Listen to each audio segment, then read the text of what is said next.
আমরা একটা welding simulator বানিয়েছি, আমি আজ একটা ডেমনস্ট্রেশন করে দেখাবো। So let's go.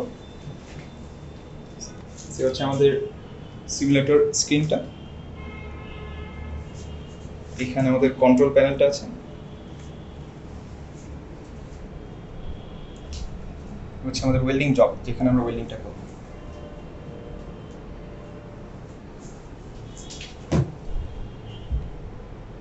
এটা হচ্ছে আমাদের ক্যামেরা, যার মাধ্যমে সব ডিটেকশন হবে। তো আমি প্রথমে আমাদের আর্থিং পিসটা আমার কন্ট্রোলারে লাগিয়ে নিচ্ছি, আর এটাকে আমার ওয়েল্ডিং জবের সাথে কানেক্ট করে নিচ্ছি, গ্রাউন্ডেড করে নিলাম। আবার ইলেকট্রোড হোল্ডারটা এটাকে আমি লাগিয়ে নিচ্ছি।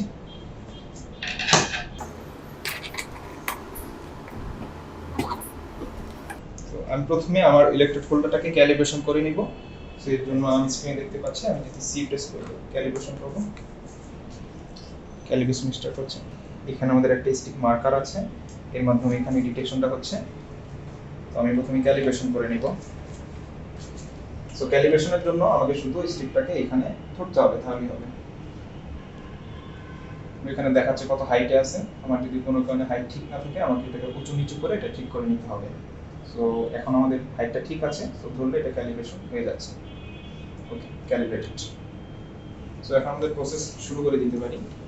আমি স্টার্ট করলাম, এখানে একটা রেফারেন্স নাম্বার দিচ্ছি, নেক্সট। সো আমি এখন আয়রনের উপর আমার বেস মেটাল হিসেবে ইউজ করছি আয়রন। এটার থিকনেস 3 mm, আমরা 3 mm সিলেক্ট করে নিচ্ছি। তো 3 mm এর জন্য সাধারণত 60 to 100 অ্যাম্পিয়ার সিলেক্ট করতে হয়, আমি 92 অ্যাম্প সিলেক্ট করে নিলাম। সো এটা আমাদের SMAW টাইপ ওয়েল্ডিং প্রসেস, এটা সিলেক্ট করলাম। আমরা এখানে একটা স্টিকের মাধ্যমে ওয়েল্ডিং করছি, এর জন্য একটা ওয়েল্ডিং গানটা হচ্ছে স্টিক, সেটাও সিলেক্ট করে দিচ্ছি। আর এখানে আমাদের একটা বাট জয়েন্ট আছে, সেই বাট জয়েন্টে আমরা ওয়েল্ডিং করছি। সেই হচ্ছে আমাদের বাট জয়েন্ট, এই জয়েন্টে আমরা ওয়েল্ডিংটা করব। তো আমরা বাট জয়েন্টটা সিলেক্ট করে নিচ্ছি। আর যেহেতু আমরা এখন ফ্ল্যাট পজিশনে আমরা ওয়েল্ডিং করছি, এর জন্য আমরা এটাকে পজিশনটাকে ফ্ল্যাট সিলেক্ট করে নিচ্ছি। So 1 that means flat. আমাদের সব ধরনের সিলেকশনটা এখানে চলে আসছে, reference number, base metal, metal thickness, welding process, welding gun type and joint type and position.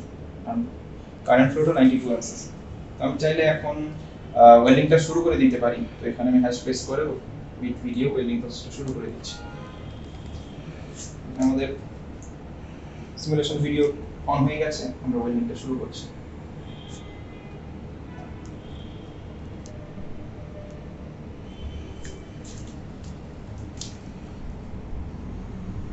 Welding হচ্ছে এটা বোঝার জন্য এখানে আমাদের একটা লাইট গান ইউজ হচ্ছে। লাইট অন মানে এখন ওয়েল্ডিং হচ্ছে।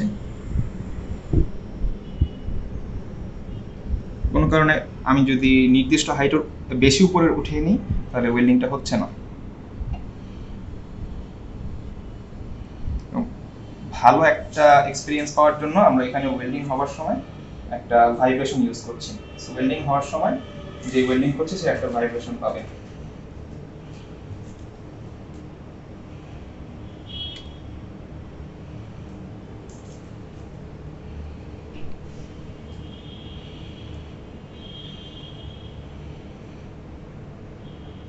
ওয়েল্ডিং শেষ হয়ে গেল, সফটওয়্যারটা ক্যালকুলেট করছে এবং আমার ফাইনাল রেজাল্টটা দেখাচ্ছে। যেমন আমি মাঝখানে একটু ওয়েল্ডিং গানটা উঠিয়েছিলাম, সো এইখানে আমার ওয়েল্ডিংটা হয়নি, আর বাকি সব ক্ষেত্রে ঠিক আছে। সো আমরা রেজাল্টের দিকে যাই। আমি যদি নেক্সট প্রেস করি, আমি এখানে স্পিডটা দেখাচ্ছি।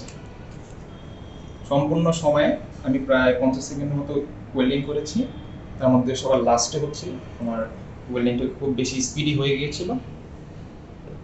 আর আমার উপরের দুইটা লাল দাগ দেখাচ্ছে, এটার মিনিমাম এবং ম্যাক্সিমাম স্পিড রেঞ্জটা এর ভিতরে থাকলেই মানে আমি ঠিক আছি। সো বুঝতেই পারছি আমি শেষের দিকে স্পিডে ঠিক ছিলাম না। সো এখানে আমার ওয়েল্ডিং এর স্টিক গ্যাপটা, দ্যাট মিন্স আমার এই যে স্টিকটা আছে, এই স্টিকটা আমার বেস থেকে জব থেকে কত উপরে বা নিচে ছিল এই জিনিসটা বোঝাচ্ছে। সো আমি যখন পরীক্ষা করার সময় মাঝখানের একটা সময় যেহেতু এটা উপরে উঠিয়ে নিয়েছিলাম, সো এটা দেখাচ্ছে যে হ্যাঁ এই পয়েন্টটা আমি বেশি উপরে উঠিয়ে গেছি। আর তাছাড়া আমার হাতটা কাঁপছিল, এর জন্য আমার এখানে একটু এই হাতটা কাঁপছিল, এর জন্য এখানে অনেক কিছু ভাইব্রেশন দেখতে পাচ্ছি এই গ্রাফের মধ্যেই, আপ ডাউনস আছে। তো আমি নেক্সট যাচ্ছি। সো নেক্সটে আমাকে আসলে টোটাল আমি যে ওয়েল্ডিং করলাম এটা রেজাল্ট আমাকে দেখিয়ে দিল। সো আমি এখানে আমি পাস করে গেছি আমার ওয়েল্ডিং প্রসেসে। প্রত্যেকটা মার্কসের জন্য একটা মিনিমাম থ্রেশহোল্ড আছে, সাধারণত এটা 10-এর নিচে পেলে যে কোনো কিছুতে আমি ফেল করব। তো স্পিডে দেখতে পাচ্ছি যে মাঝখানে স্পিড একটু খারাপ ছিল, এর জন্য প্রায় 10-কে কোনো রকম পাস করে গেছি। তাছাড়া বাকি সবগুলো স্ট্রেটনেস আমার ঠিক ছিল, আর স্টিক গ্যাপটাও বেশিরভাগ সময় আমার ঠিক ছিল। আর এম সিলেকশনের নাম্বারটা আমরা ঠিকঠাক থিকনেসের জন্য, জবের থিকনেসের জন্য ঠিকঠাক অ্যাম্পিয়ার সিলেক্ট করেছি কিনা, করলে 20 মার্কস পাবো, আর আর্থিংটা থাকলে আমি 20 মার্কস পাচ্ছি।